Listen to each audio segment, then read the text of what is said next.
What's going on, and welcome back to Raw 411. This is all you need to know about Monday Night Raw. Now, as Raw kind of got on the air tonight, you know, there was this uncertainty.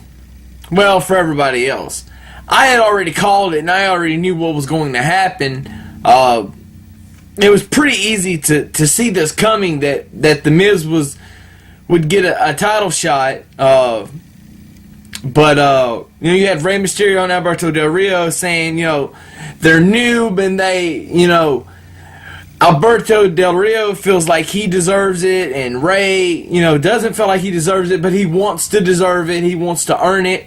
And then the truth comes out and says, hey, I'm tired of sitting back, I'm tired of you know, being pushed back, if you will.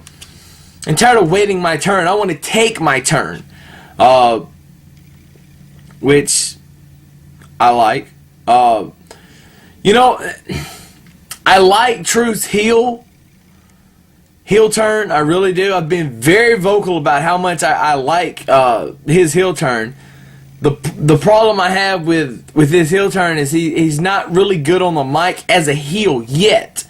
A lot of times I say actions speak louder than words, and that's what happened. Because no matter what he says on the mic, it's not really going to be as effective as what he does as far as his whole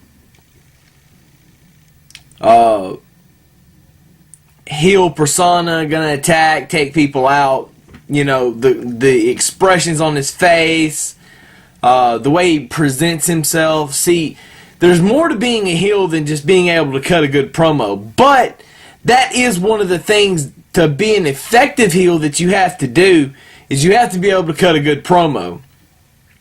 And he wasn't able, and really hasn't been able to do it since he turned heel. So I hate that, but I think with time it's only gonna get better, because he's been a babyface for so long.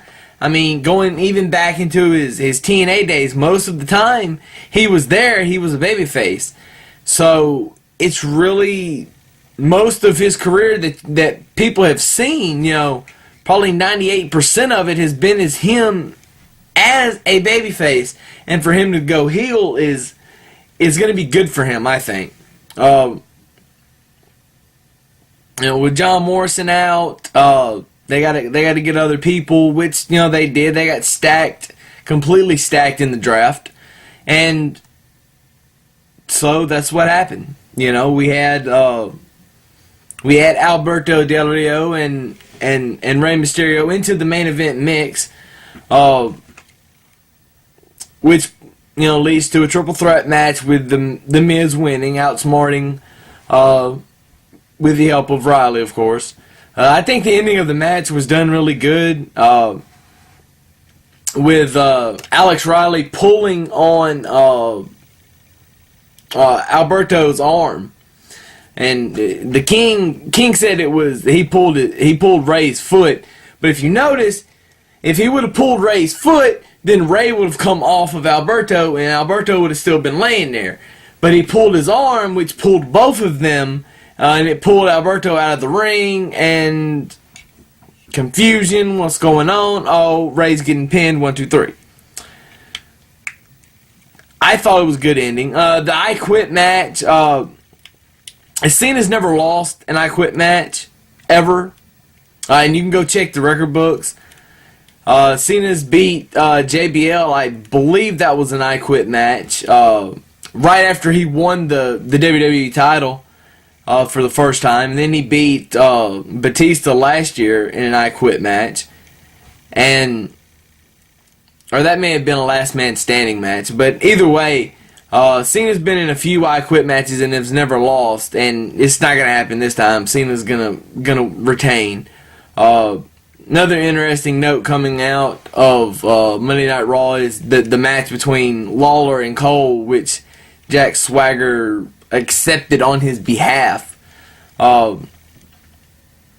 This feud, I like it because it's got all the best parts. They're getting real heat. They're getting real fan reaction, real emotion. Being drawn by the storyline. The problem with it is, for me, it's just going on too long. Because, Cole can only do so much. And Jack Swagger has to pick up a lot of the slack as far as, wrestling goes. And now, with this being another Lawler-Cole match, Swagger's not going to be able to be there to do that. I figure Lawler wins this match and goes, they end the program, I hope. Although I'm sure it's not ever going to really be ended, per se, but I figure, as far as the actual wrestling, that's what's going to end this. Another thing that struck me kind of odd about Monday Night Raw was the fact that CM Punk's not wrestling. This is the second week in a row, and they're talking about how they're trying to appease Punk and trying to get him to re-sign the contract. And I don't know if Punk has re-signed the contract or not. Sources say that he hasn't, but who knows? I don't know that he signed it or he hasn't. I know the rumor is they moved Beth Phoenix over to Monday Night Raw to appease him because him and Beth are a couple, supposedly. I don't know that to be true. And I'm not going to get my people on it because that would be a waste of time trying to figure out if they're a couple. All I got to do is make a phone call and I would know, but why? Why waste the time on a phone call to find out? I would use that phone. I would take that time to try to use 3 or 4 phone calls to try to figure out if he's still got a contract negotiation process ongoing. But anyway, that's the way I feel about that. Kharma comes in and destroys Eve Torres, which is nice. A lot of people don't like Kharma. I've seen a lot of stuff on Twitter here lately where they're like, I don't care what you say, this Kharma thing is just stupid. No, this Kharma thing is really brilliant because there's very few times have there ever been women that's been billed as like this monster, wrestler. I know they did it with Beth Phoenix. They didn't overdo it with Beth. They'll probably overdo it with Kharma. But, in situations like that, they always do. The Big Show, they overdid it. With Kane, they overdid it. With there's several others to name. Those are just the two that pop off all of a sudden. Just out of the blue. But I just don't... I can't make people understand that this is going to be good for women's wrestling in WWE if it's done right.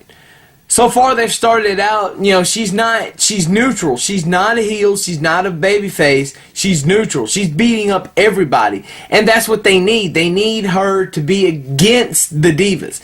All of them. It needs to be her and her alone. And she doesn't need to be in a tag match next week with the Bellas against Eve and Kelly and Layla, or whoever else is on Raw. I can't even remember who's on Raw Diva-wise now.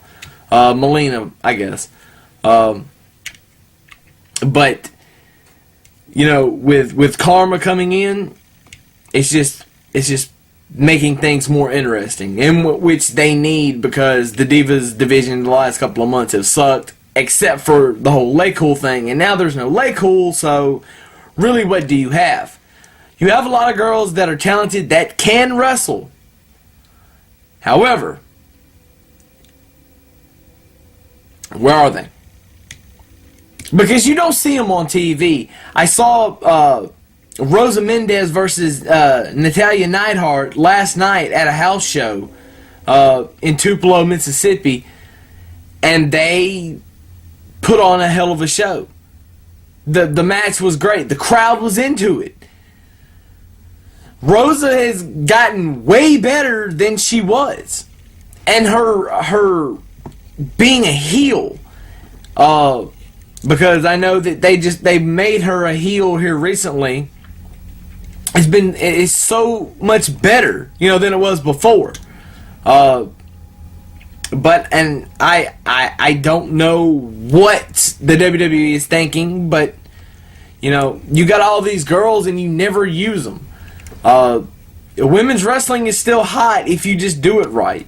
I've said that for over a year now. Women's wrestling is still hot. Where's Wrestle Bunny when I need her? Because it seems like she's the only one that has such a passion for it like I do. As far as the fan or critic or analyst, as I like to call myself, of professional wrestling. But what am I going to do? I can't change the system overnight. I can't change people's minds overnight. And obviously, I can't change people's minds within 100 videos on a brand new channel. With that being said, this is video 99. Video 100 will be up tomorrow. It will be very special, and I need everybody to watch it. So if you're a subscriber, please watch so you'll know what's coming up.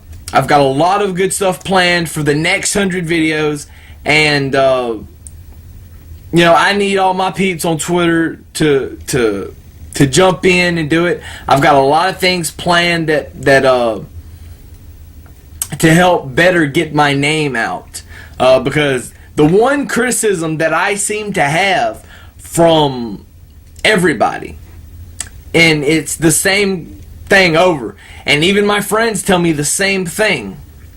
Well, I say friends, they're my homies. They tell me the same thing.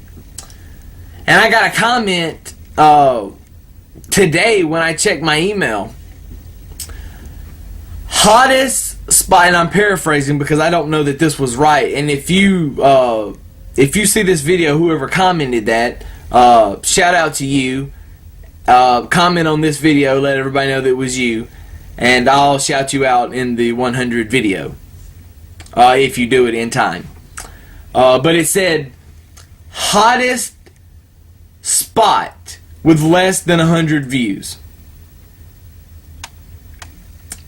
And I thought about that for a second because I didn't know exactly how to take it at first.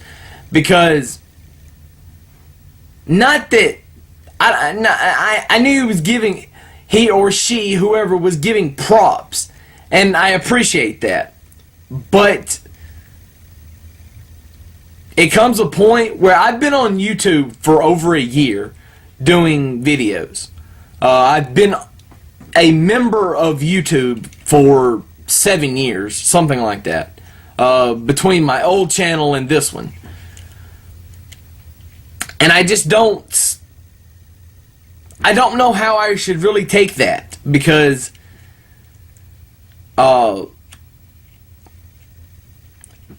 the 6 years prior, or however long it was prior to me starting actually doing wrestling discussion videos, whatever you want to call them, and so a year that I've been doing this, and I haven't been able to really build my brand.